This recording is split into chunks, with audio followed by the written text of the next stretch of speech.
So ito na nga yung part 2, ladies and gentlemen, at nandito na kami sa church. Ang church pala ay Our Lady of Fatima Parish Church at Santa Filomena de Polog City, at ang lahat na andyan is magaganda na. O diba, nandun pa si Nanay Sabi, talaga namang naka-blue siya. Pun mo sa akong vlog. Huy, hi pun mo sa vlog, huy.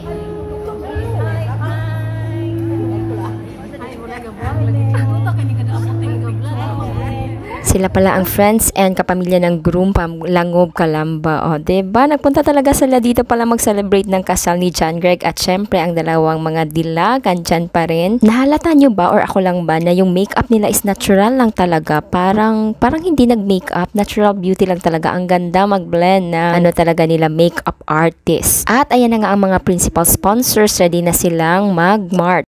Hi, bye.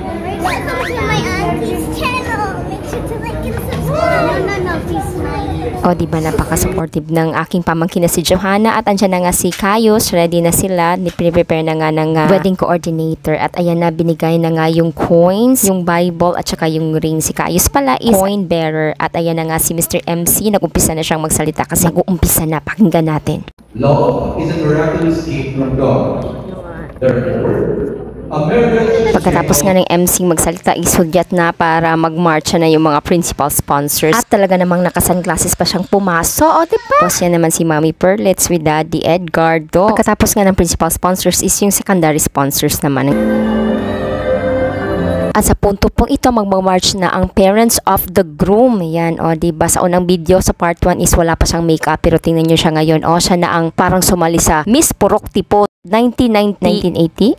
At after nga ng parents of the groom is yung groom na talaga, ladies and gentlemen, presenting to you the groom, Mr. John Greg Antolin. Ay, kung itatanong nyo nga pala kung sino ang nag-decorate ng church is Flora Diseño. Simpleng-simple pero napaka-elegante. Ang ganda ng mga bulaklak na ginamit nila. At ayan na nga yung groom. O, nakasmile talaga siya. Parang excited talaga siya. At nga pala, baka ko makalimutan ang mga wardrobes panalina from the groom to the groomsmen to the bridesmaid to the bride ay from AO Bridal Gowns by Aussie Naong. O, diba, nandiyan na si Kayos, at talaga namang nag-wave pa siya. O, diba? Pagkatapos na ng mga coin bearer, ring bearer, at Bible bearer, hudyat na para pumaso naman yung mga bridesmaid with their groomsmen. Ayan si Exdel. Shout out to you. Napansin ko lang, ang ganda-ganda ng suot ni Exdel, pero parang hindi siya nag-ilamos for today's video. Charot. At pagkatapos nga mag-march ng mga bridesmaids with their groomsmen, at hudyat na para pumaso naman yung parents of the bride. Ladies and gentlemen, the parents of the bride. Pagkatapos ng parents of the brides is yung mga flower girls naman ang naglagay ng mga flowers o doon sa red carpet.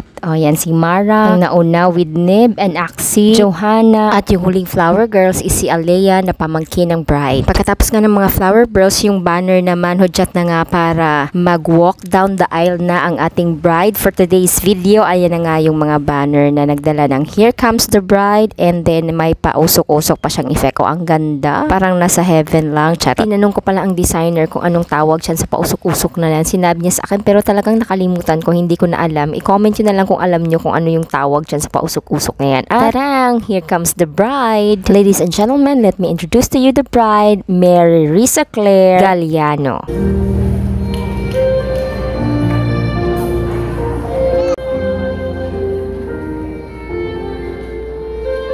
Hindi mo agi sa Ate Risa. Mo agi siya.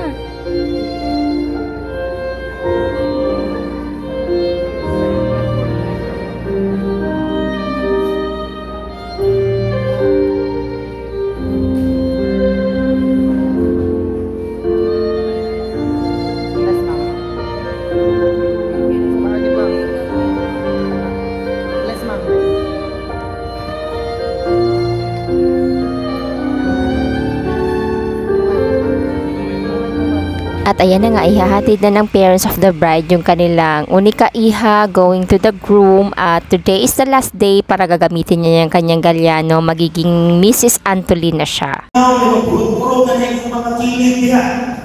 Mga lusyang na, mga kulot-kulot na yung mga api, mga mata.